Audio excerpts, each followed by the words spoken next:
continue to follow that breaking news out of West Baltimore. An officer is recovering at shock trauma after being shot in the foot in West Baltimore. Yeah, we're told the suspect is in critical condition. The Attorney General's Office of Maryland is investigating. Fox 45's Keith Daniels is live at shock trauma with the latest. Keith. Well, Maxine and Kai, you said it, the officer here now in fair condition, the way the commissioner describes it, and the suspect, an adult male, his identity unknown, he is in critical condition. Now, the commissioner detailed what led up to the shooting, part of which included 3 officers traveling down Pennsylvania Avenue spotted what the police commissioner calls someone believed to be armed. He says when the officers approached the man, there was a foot chase.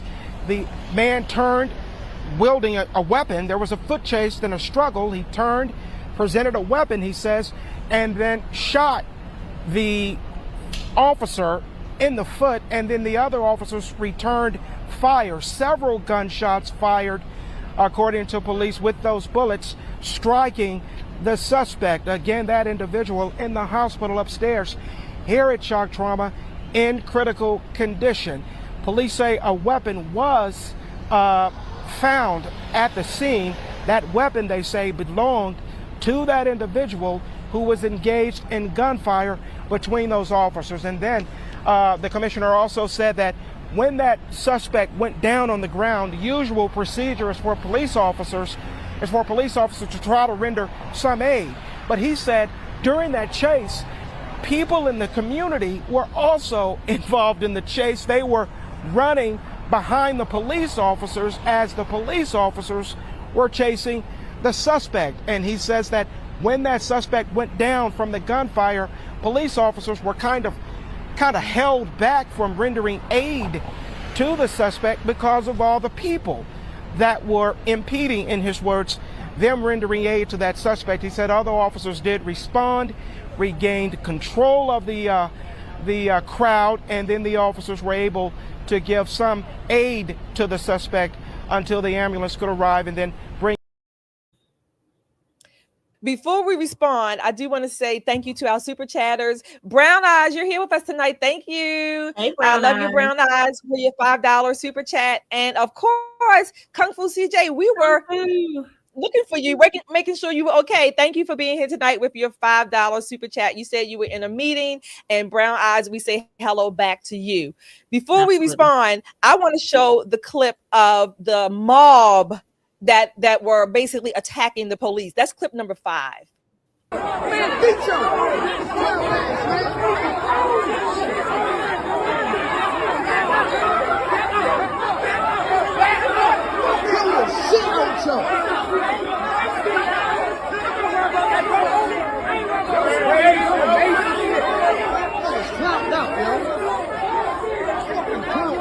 all you bitches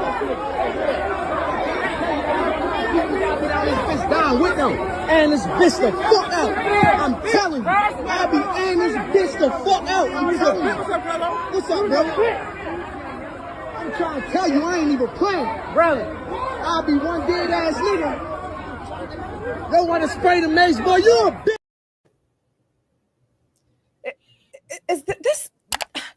This is chaos. This is chaos, and this is our beautiful city. Nicole, I don't even know have the words. I did see that cat or rat, Gary. I saw it too, getting the hell out of Dodge. Nicole, you know Pennsylvania Avenue, historic district, culture, arts. I mean, UB Blake has been there, Billie Holiday, Red Fox, all of these, names of excellence in arts and culture. Now look at it. What do we say to this? This is crazy. It's supposed to be tourist trap, right? Like you're saying, the culture is there for people who love music and poetry and the arts. This should be a safe space for you to come and kind of feed your soul on some of this stuff. But instead, what you have, lawlessness. And this lawlessness is allowed to continue because the law says that you can put your hands on a cop and the cop can't do anything to you, right? This is what the law is in most blue places, that the police are inherently bad people who are only there to help you once you've been shot by somebody else, right? Basically, people who bring out the big spatula and scrape you up and slide you into an ambulance somewhere. This has got to stop. This cultural shift that we've seen has happened in a lot of major cities, but for Baltimore, it hurts more. For people who love this beautiful state, who absolutely love Maryland. Maryland is a drop dead gorgeous state. But when you think about Maryland and you don't live here, the first thing you think about is Baltimore and murder, crime and riffraff. And now the size of that rat that ran across the street trying to get away from all the news cameras and bright lights. We have to do it differently. This cop who's coming out with the pepper spray, I would have pepper sprayed them a long time ago, right?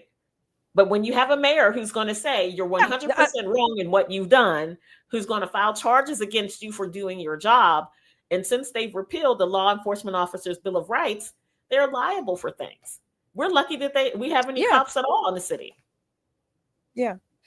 Yana, how does a city, a state go from like the beauty that was here, just the landscape beauty in Maryland, but a state of order and working well for the people? How does it devolve and seemingly so quickly? I mean, 30, 40, 50 years is not a lot of time, particularly you all know from the time you were born till 50, that time went by like that. That's not a lot of time. How does it happen? I mean, and it seems it's spreading, like we started off the show, it's spreading across the country. How does it happen so like this?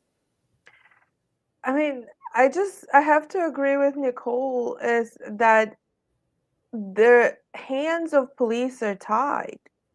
And there's no actual law and order. I mean, I wasn't here 50 years ago, so I don't know how it was. I mean, there are multiple issues. Of course, there's also the issue of, you know, it's a societal issue as well. The way that these young people have grown up, you know, that they had no real order in their lives from the beginning. They have no order in their families. They have no order in their schools.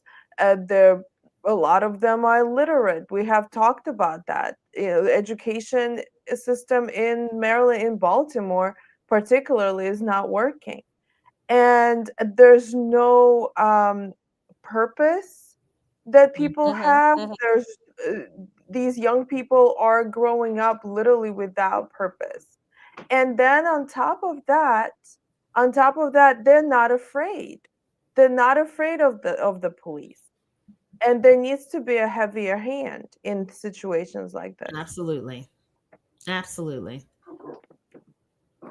You said a good point, Yana. Many of them are probably or may have been born into disorder or chaos and without a purpose. That speaks to, again, their family situation, how they were born. And it's kind of, when you think about it, it's not just their physical being, but I guess I'm going to call it the spiritual being connection to literally be born into disorder, sets you up for maybe a life of disorder, particularly if there's not some intervening forces. But that was a good point, Yana. Thanks for that. I do want to